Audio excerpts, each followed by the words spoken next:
United National Congress is the nation's jobs creator. 55,000 sustainable jobs were created under our watch. We believe our blueprint to diversify the economy will have the greatest impact on your life. And by 2025, expect 50,000 new jobs. Together, we'll rescue, renew, and restore our great nation. We're ready to deliver. Vote the United National Congress on the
Good morning, Trinidad and Tobago.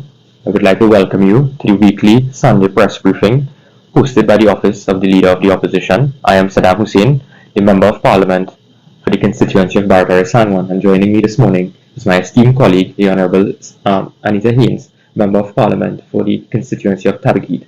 This morning, both of us are here to address you members of the media and the listening public who are joining us in person and virtually on critical matters affecting the governance of Trinidad and Tobago. Ms. Haynes will address you on issues in relation to the education sector, and I will address you on issues relating to the local government elections and the proposed reform by this government. So I now pass you on to Ms. Anita Haynes. Thank you very much, Salam, and good morning to the members of the media and members of the public. Thank you for tuning in to our weekly Sunday press briefing. This morning, I am going to address some comments, some startling, disheartening comments made by the Prime Minister of Trinidad and Tobago on the education sector.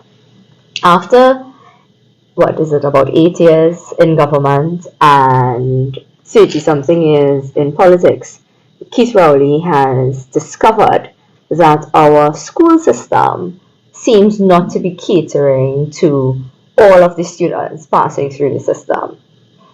8 years in government, the Prime Minister of Trinidad and Tobago is lamenting in what I understand to be a fundraiser conversations with the Prime Minister to tell the public that somebody needs to do something about the curriculum that is failing our students.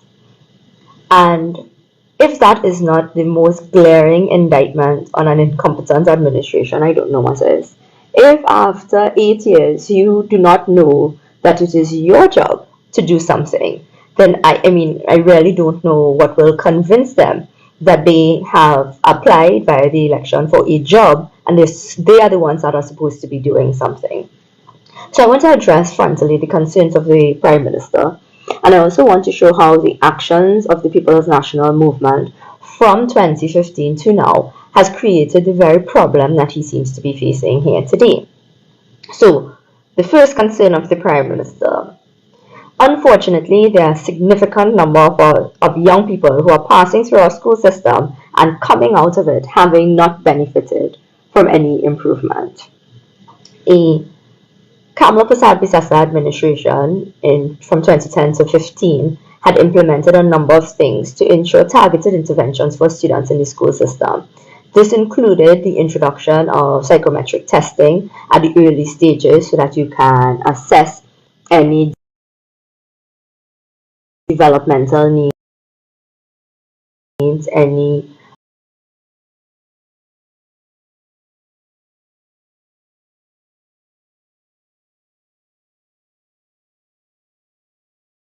spaces where the school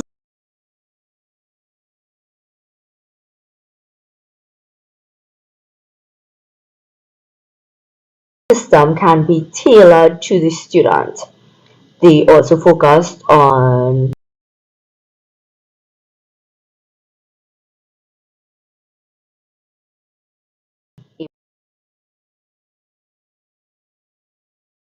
improvement so that you can create a system that, again, targeted interventions focused on the betterment of the student going through the system.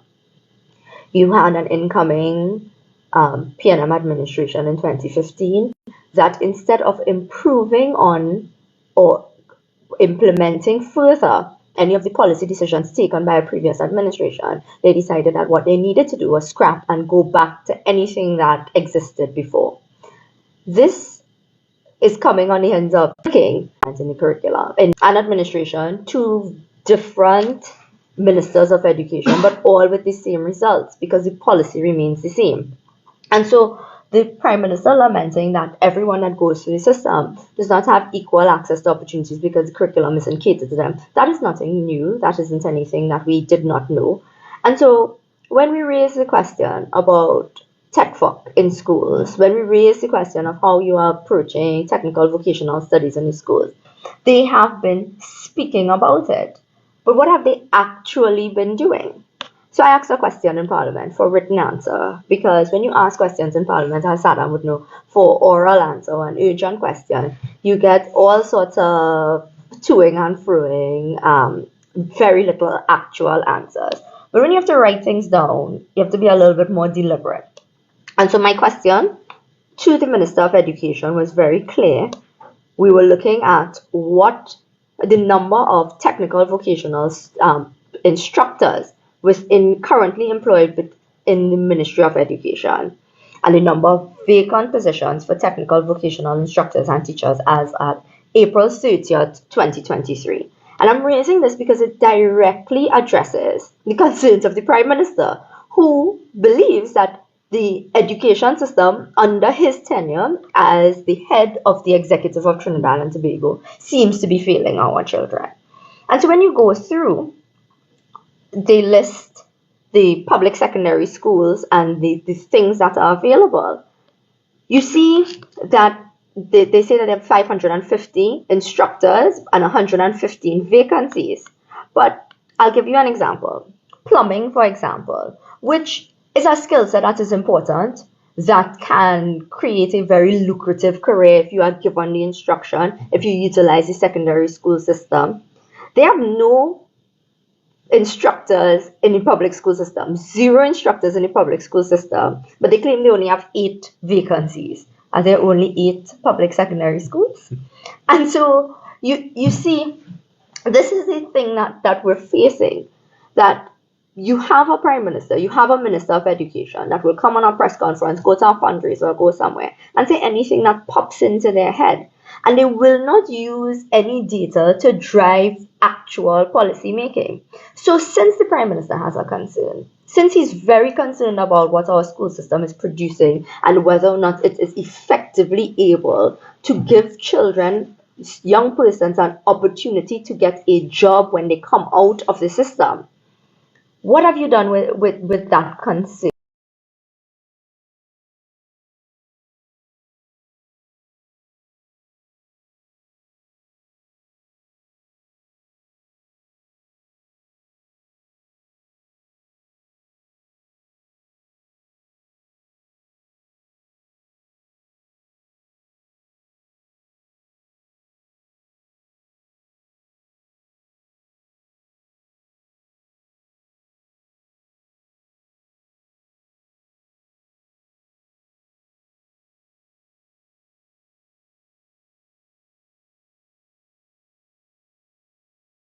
Assessed the curriculum and then you assessed what the ministry said that you want to create a space where persons have a more equitable access to our education sector in that it caters to your needs.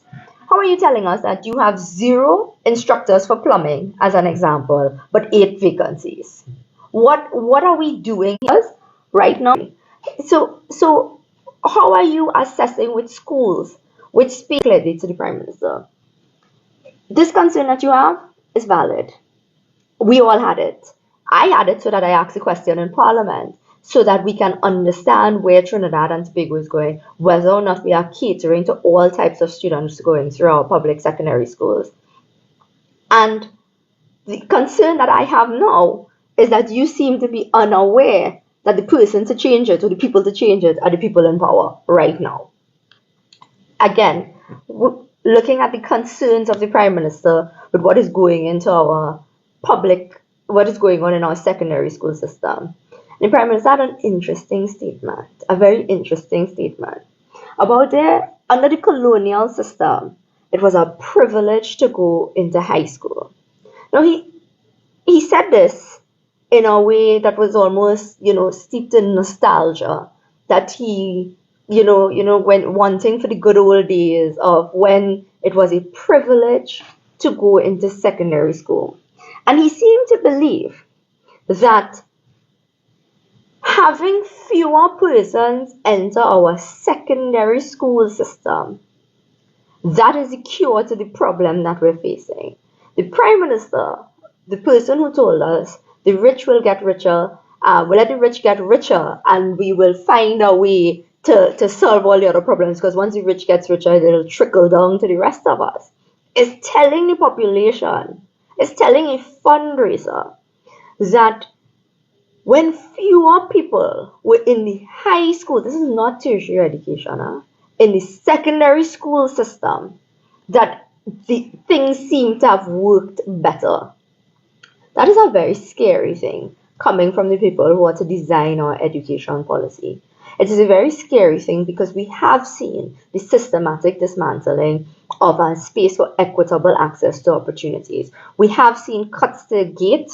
We have seen a reduction in the number of scholarships. We have seen over time a creation of a space where, again, a privilege of the treating education instead of a right as a privilege, and that those who have the most in terms of money, dollars and cents, if you can afford to pay for it, then you will be able to access it. As I prepared to come to talk to the population today about what is going on in our education sector and going through these comments, people can always tell on themselves sometimes. So you may have been trying to hide what you're doing, couch it under the conversation of cuts, couch it under the tighten your belt conversation. The fact is, if you genuinely believe that education is a privilege that fewer should access, instead of the right that the UNC believes that it is, instead of a right to access an opportunity to create a better circumstance for you and your family, then you see why a government can act in the manner in which this government has acted for the past 8 years. When the Prime Minister also very interestingly went into the question of budgetary allocations and noting that in the budget, education usually gets the bigger pieces of the pie.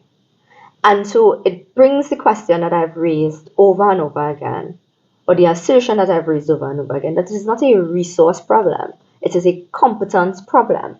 And so if you are giving more money and you aren't seeing returns on that investment, then any sensible person will say, where do we course correct? What are we doing wrong? Because it's not a question of money, it's a question of competence. And all of the comments the Prime Minister made on Friday, I think, show us exactly where we're facing a problem. That you can come here and tell us that the school system is not catered to the vast majority of students passing through the system. But you can't tell us of the 5 point whatever billion dollars that you've spent in the last year, what in that allocation went to fixing this problem that you yourself have identified.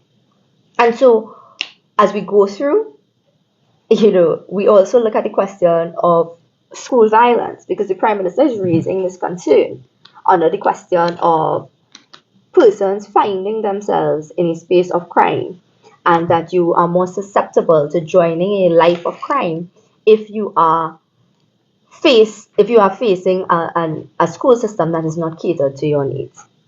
But you also have, on the other hand, a Minister of Education when a parent was shot on a school compound, telling us that the solution is to ban parents from the school compounds. That's what we're dealing with. When the incident happened at Rose Hill, we said it is a matter of time before this moves from right outside the school to on the school compound. That is not, and then they did their usual band of messaging that who doesn't want the best for the country, etc. But the fact is that any reasonable person can see, without specific interventions, without a short-term, medium-term, and long-term plan to treat with this problem, we were going to end up here. And so I say to the Minister of Education and to the Prime Minister, before you go on platforms, fundraisers, etc., and say things without thinking, the population is very fed up. We have gotten to a point where you pretending as if somebody else has to come in to solve the problem because it's not your job to do it. We are over that. The fact is, while you have the job, get up and do the work. If you are unable to do the job, if you are incapable of doing the job, well, say so and call the election so that others may be able to do and step in where you are unable to do so. And so that's where I'll leave for now and turn over to my colleague, Sada. Thank you very much, Anita. Good morning again, members of the media. As I indicated earlier, I will be addressing you on matters in relation to the local government elections and the proposed local government reform conversation in Trinidad and Tobago that is being highlighted by the government in terms of using that as their campaign footing going forward to August 14th. And I heard the Prime Minister on a political platform in the hustings saying that if you vote for the PNM, you are voting for local government reform. And if you vote for the UNC, you are voting against local government reform. Well, this morning, members of the media, I think I have to correct that inaccurate, bogus statement of the Prime Minister. In black and white, in my hands, I have something here called Act 11 of 2022, which is called the Miscellaneous Provisions Local Government Reform Act of 2022. This here, ladies and gentlemen, is the law of the land. This here is the law. So the Prime Minister cannot go on a political platform and say that if you vote for the PNM, you're going to get reform. This is the law. And just like Anita said, it seems as though the Prime Minister doesn't understand the duties of the government. Because when the Parliament passes the law, What has to be done next is the proclamation and the implementation of the law. And the person responsible for doing that is none other than the government led by the Honorable Prime Minister Dr. Rowley. So therefore, Dr. Rowley cannot come and say that there's no reform if you don't vote for the PNM, because it is the law. And I think that is the point we have to make solidly, that it is up to the government now to make this part of the implementation process in Trinidad and Tobago to get the local government bodies working. So that is one argument I would like to rubbish from the outset. Then I saw posted on Facebook, on social media, a 10-pillar reform exercise that the PNM would have advertised as part of their local government reform package. Imagine this government wants to construct 10 pillars of local government reform, but in 8 years can't build box drain. They can't cover potholes, or they can't clean water courses, which causes flooding every single year routinely in Trinidad and Tobago. But yet they want to boast about 10 pillars of local government reform. And members of the media, listening public, I want to go through each one of those pillars in detail this morning and explain to you the gimmick and the sham that the PNM is engaged in, the misinformation, in an attempt to fool the population just to gather political support in the August 14th local government election. And the first pillar that they announced was security and funding through retaining taxes. So how are they going to fund this local government reform? They're going to use property tax. Property tax. At a time where people lost their jobs because of mismanagement of the economy and the COVID-19 pandemic. At a time where they have squandered billions of dollars on waste projects. At a time where we see billions of dollars were spent on state briefs in this country. They're now asking you to take out your money from your pocket to pay property tax to fund their squandermania. If you look at the Sunday Express this morning, look at the headline. The voice of the people is saying jobs before property tax. Jobs before property tax. Because if people don't have jobs in this country, how are they going to afford to pay property tax? It's simple, basic common sense. Anita probably has this experience as well as I do. Every single time we go into our constituency office for office day, people complain about housing, they complain about jobs, and they complain about not being able to afford basic food items. Those are the main concerns that citizens are facing in this country. And then the PNM is giving this narrative that property tax will be used to fund local government. Now that is not true. There are 4 categories of property tax. There's the agricultural lands, there's the residential lands, there are industrial lands, and then there are commercial properties.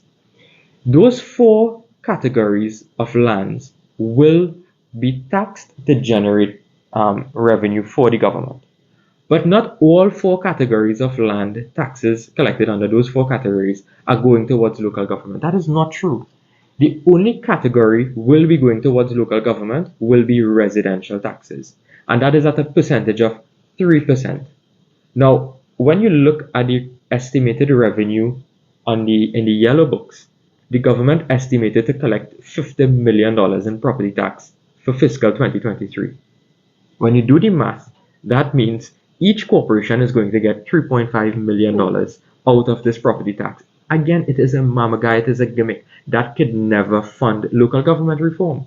And what the government is going to do is allow these corporations, yes, to retain property taxes. So let's just assume they collect $1 million in property tax. Let's just assume that. That's not the figure. It's an assumption. The government is going to cut down the allocation in the national budget to that corporation, because they'll now say that that corporation is collecting X amount of taxes, so I don't have to give them their full allocation anymore. And there will be reduced allocations going forward to these regional bodies. Then, on top of this entire property tax issue, they're going to be increased electricity rates. The RIC will recommend to the government that electricity rates will increase in the near future, which means that coupled with paying property tax, you now have to pay electricity rates.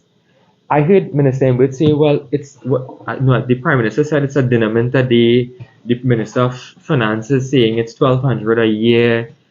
Well, you remember in 2009 when Dr. Rowley was in the opposition, he was the one who went on a political platform and said $100 is too much money. And things are worse now than in 2009 in terms of the economy. And therefore, Dr. Rowley is now changing his narrative and asking people to pay property tax. But when he was in opposition, he was saying something totally different, that $100 is too much money in property tax. So we have to understand what this government is doing. They don't have a plan. Why don't you look at different regional corporations to see if you could incorporate local tourism to diversify those particular bodies, so that instead of taxing people who simply can't afford the tax, that you could generate revenue through our local talent, through our natural resources, through our citizens.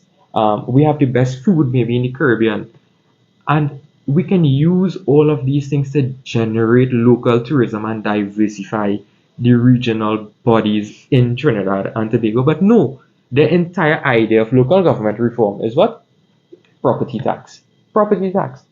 Then the second issue they raise is that executive authority. Regional corporations will be given executive authority similar to the THA model. Well, that is simply not true. Let's start from the basic fundamental pillar. The THA is embodied in the Constitution of the Republic of Trinidad and Tobago. It forms part of the supreme law. Local government is set up by the Municipal Corporation Act, which is a simple act of parliament. So that is why they can come to the parliament and try to postpone local government elections year after year after year. Therefore, the executive authority that exists in the THA is not going to be present in the local government reform. I can go through the provisions of the act that I showed you earlier on, in terms of the Minister of Finance will be the one who has autonomy over these corporations. So it's not autonomy, it's not decentralization and giving the local governments authority. It's giving the Minister of Finance financial autonomy over these corporations. And let me explain. I can go through the provisions of the act very quickly. The aldermen, mayor, councillors, their salaries are determined by who? The Minister of Finance. Section 33H2. The corporation shall, with the approval of the Minister of Finance, review the organizational structure of the corporation. So the minister is getting involved in the organizational structure. Section 37. The minister will be responsible for approving any international donors, grants, or technical assistance to this corporation. Section 108. The Minister of Finance will approve the budgets and supplementary budgets. Section 1112(1)J. The Minister to approve sums not listed in the Act to be spent by the Council. Section 112 subsection 2. That the Minister of Finance will determine where there are surpluses, how that money is to be spent. Section 113. Authorization of audits by the Minister of Finance. Section 1161A. The officers authorized to sign checks shall be approved by the Minister of Finance. So how could you say you're giving these local government bodies all of this autonomy, but yet the Minister of Finance has so much control? And this is found in the law. He has all of the control over these local government bodies. So it is totally untrue to say that these local government bodies will have the same autonomy as that of the THA in Tobago. Totally untrue. Then the third pillar is something they call new responsibilities. I heard Dr. Rowley yesterday complaining that the local government bodies can't do the jobs that they're elected to do now, but you're going to give them new responsibilities without the funding and without the resources. They can't fix simple potholes, land slips, clear box drains. I know Senator MP Haynes, was advocating at length in her constituency. I passed one of the land slips when he had a meeting there recently, and you can't get these things done in an efficient and effective manner, but you're going to give these local bodies more responsibilities. And the responsibilities are, they're going to be responsible for repairs of schools, social services, and sporting programs. But you don't tell us how they're going to get the money to do this? How are they going to get the staff to do this? How are they going to get the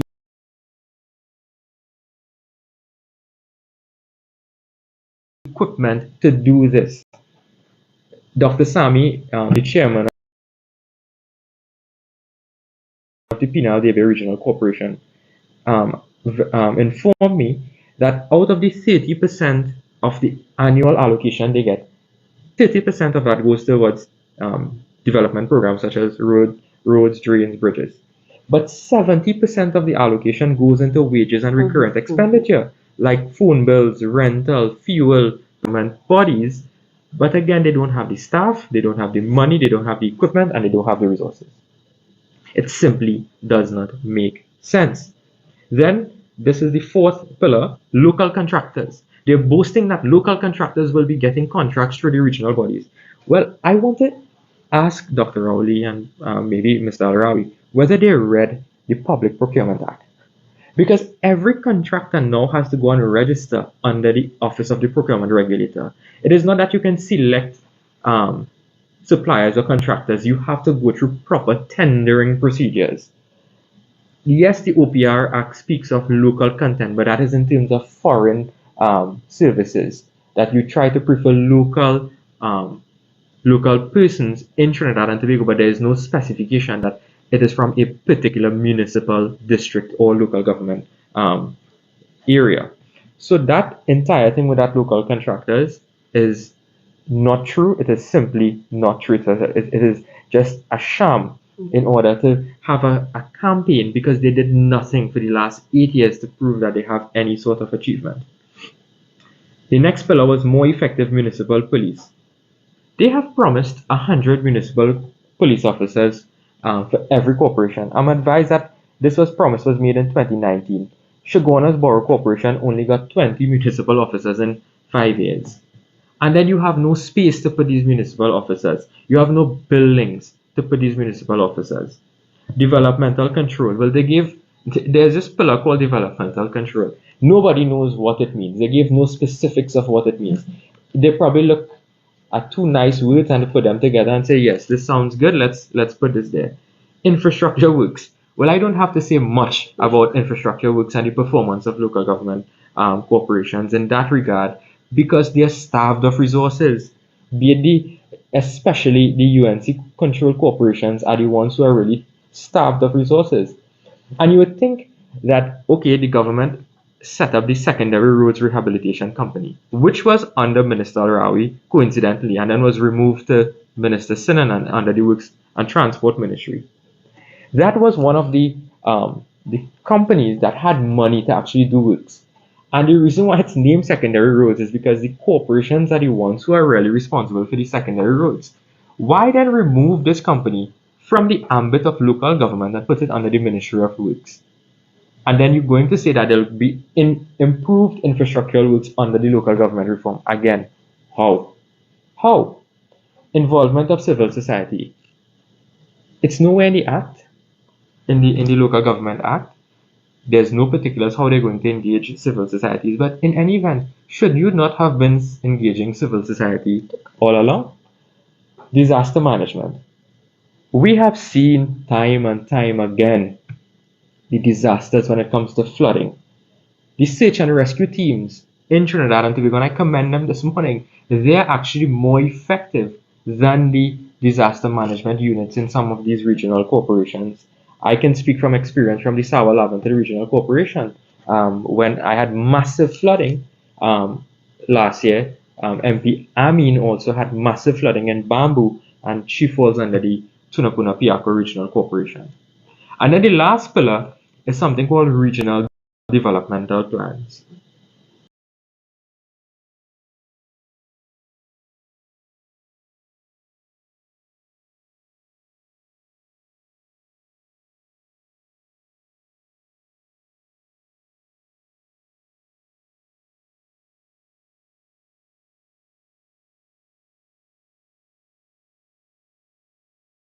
Well, that is clearly a sham, and I'll tell you why. In 2014,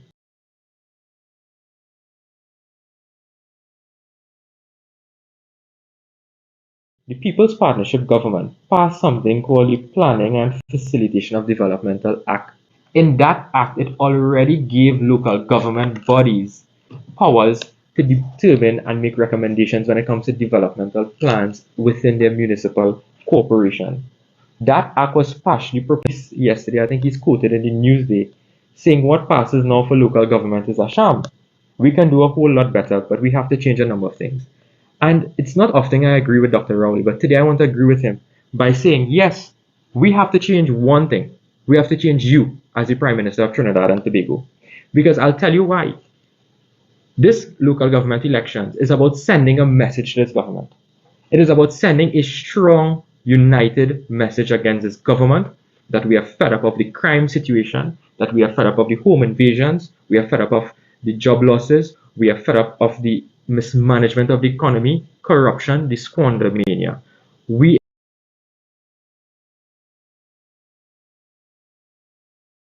are totally fed up.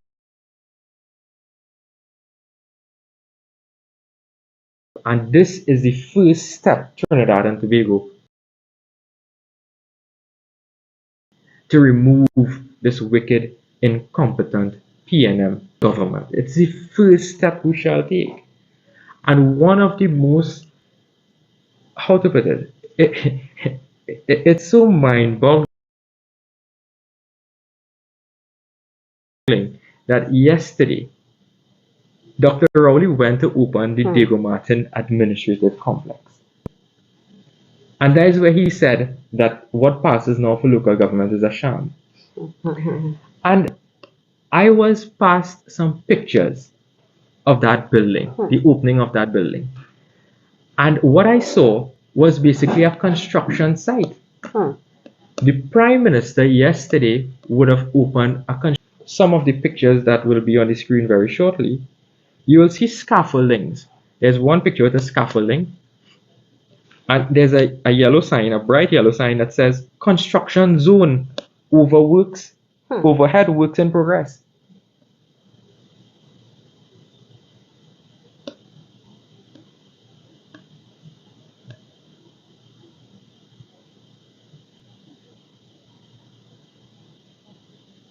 I'll just wait for the picture to come up. It's the one with the scaffolding.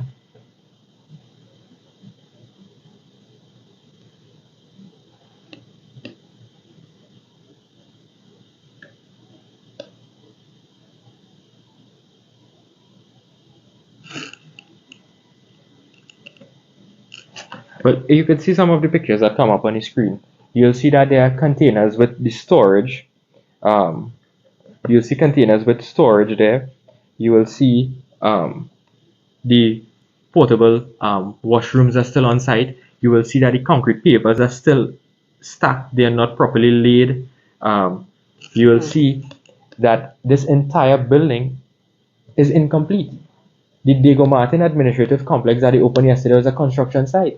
I think Dr. Rowley should have attended that particular opening with a hard hat on. Because something could have fallen on his head. Because there were overhead works that were taking place there. You will see that parts of the building, the ironworks are still in need of fabrication. You see the storage containers. And this is the sham that this government has. And what is very strange is that this is one of these arrangements that seems a bit suspicious.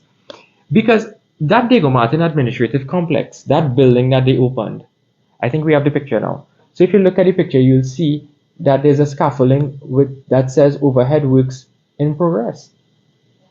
And when you look at what is taking place there, that entire building is not going to be for the Diego Martin, what is now going to be the borough of Diego Martin Regional Corporation. But that is also going to be shared by FCB, by First Citizens.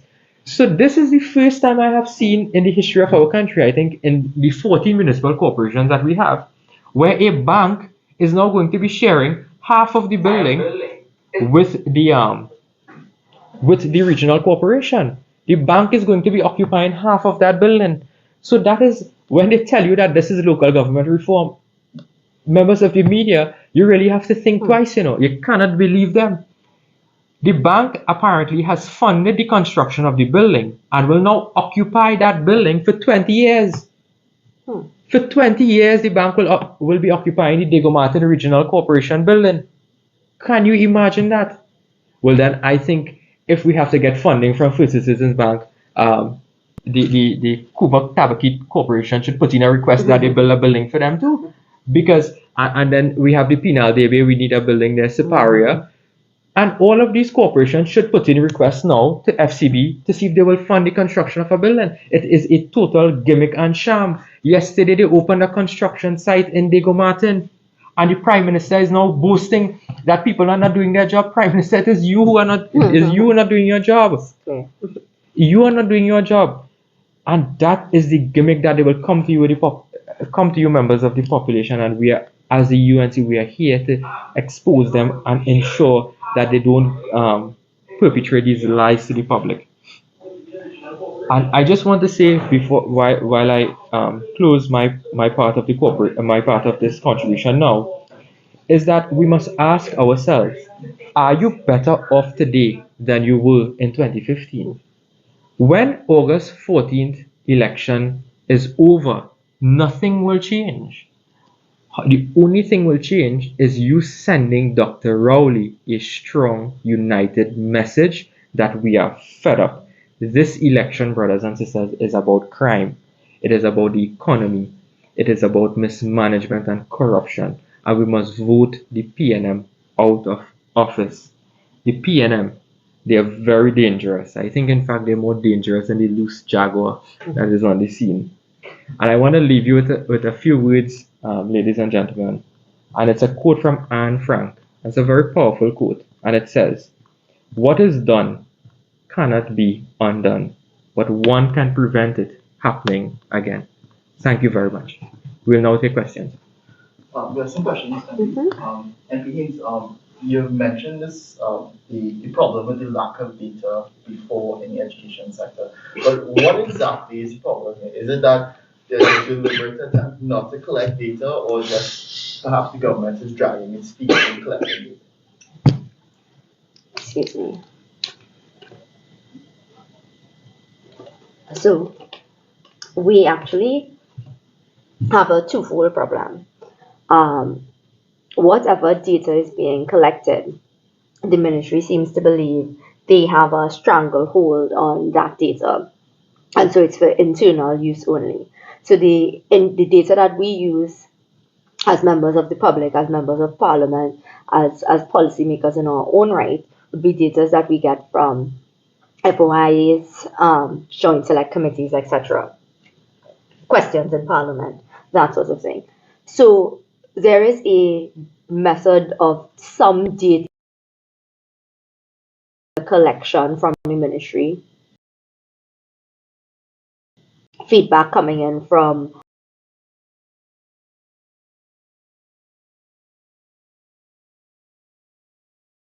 the various teaching districts, etc. What we haven't seen, though, is the analysis of that data and the move to use that data into policymaking. So what I mean by that is, if we take this question of technical, vocational, or CBQs in schools, excuse me, we have an instance where there is a clear need for more that has been raised by both the Minister of Education and the Prime Minister. Have been happening. And so if you have data saying there's a need, you have excuse me, vacancies, then therefore you need to use the data that you have, drive the policy making. So you see a drive for instructors, you see a space created for more technical vocational spaces, etc. And so that is what I mean about an absence of data-driven policies. So even if you do collect data, there's no analysis and no application of that data to policy making. Mr. Hussain, you mentioned the issue with raising enough revenue via the new local government reform. So far, Mr. Inwards, his track record of collecting his projected revenue is not good. He's fallen short of his projections in the past 8 years. How confident are you that these projections that he's saying that will help improve local government will be met? I'm not confident in anything the minister says at all. I mean, he always falls short of expectation. when it comes to fiscal management and policy. With respect to property tax, they're not going to generate enough revenue outside of, let me put it this way, they're pegging all of the revenues on taxation through oil and gas for the past 8 years. And in order to try to narrow the deficit, what they have done was borrow, sell, and cut back. And Anita would have explained some that took place in the education sector. When they come to the population now to say that local government will get more money, how will they get more money? They haven't started the implementation of the property taxes yet. They have just only collected all of the forms. They have not properly set up the valuation tribunal yet for persons to have a right to object to the property tax. And then if they're going to collect residential property tax from individuals, that alone cannot sustain local government. Why don't you give them all of the industrial, all the commercial, all of the agricultural? For example, Kuva Tabaki Talparo. There's where the Point Lisas industrial estate is. Why are you keeping the majority of the taxes for yourself to pay friends, families, and financiers, but giving the chicken feed amount to the local government bodies?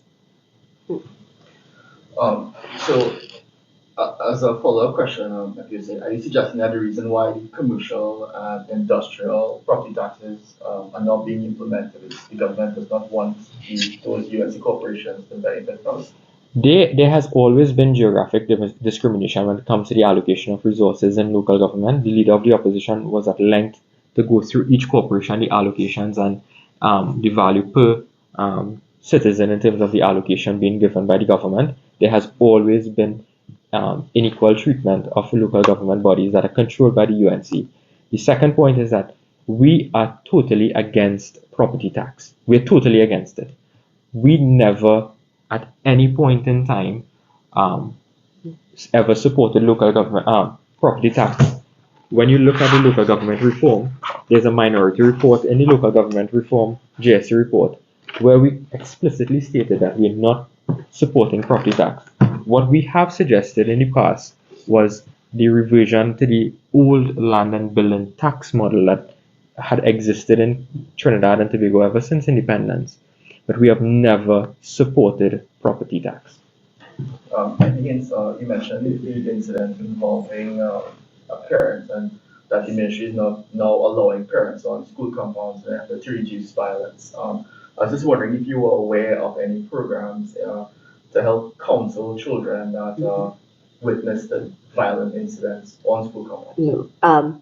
After the Roselle incident, I would have raised the importance of ensuring that our student support services are just adequately staffed and in the spaces that they need to be into. Coming out of the pandemic, looking at the rising crime and violence society-wide, I mean, it is just good sense, common sense to say that students, young people, people under the age of 18, children, are in need of, even more support than before. And so you came out of a pandemic where students had to adjust. You came out of the year with the most murders Trinidad and Tobago has ever recorded.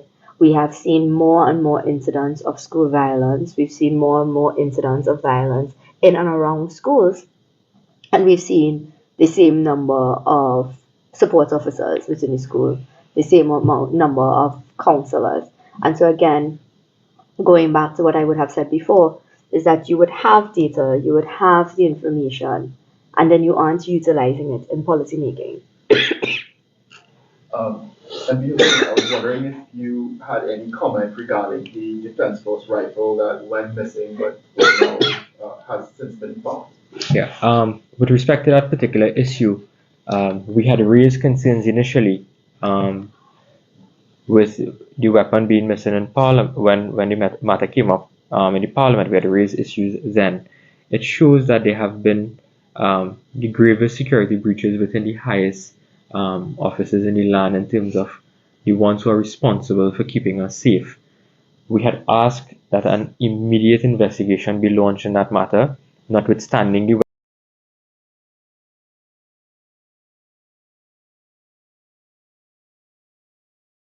be aware of what went wrong with respect to that particular incident, because that is an extreme matter of grave concern, especially with the caliber of that weapon being able to discharge several rounds of ammunition in a matter of seconds that were in the hands of persons who are not members of the defense force. That in itself shows the grave incompetence, the far-reaching incompetence of this Minister of National Security, who is hopeless, hapless, and as Anita put it in her debate, has no defense for his non-performance in his portfolio as Minister of National Security. And Haynes, you mentioned the Prime Minister's statement when he spoke about there being less wastage, as he described it, in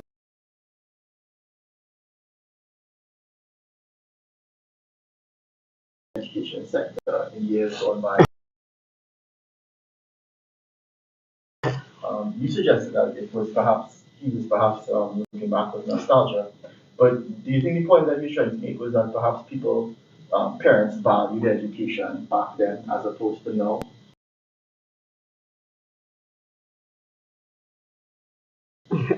Look, is putting a value element in that space is really not where we ought to be looking. Trinidad and Tobago committed to a universal education system. We also had successive governments prior to this one understanding the importance of equitable access to tertiary education. And that meant that those traditionally, from the time that the Prime Minister was speaking about, those who were able to access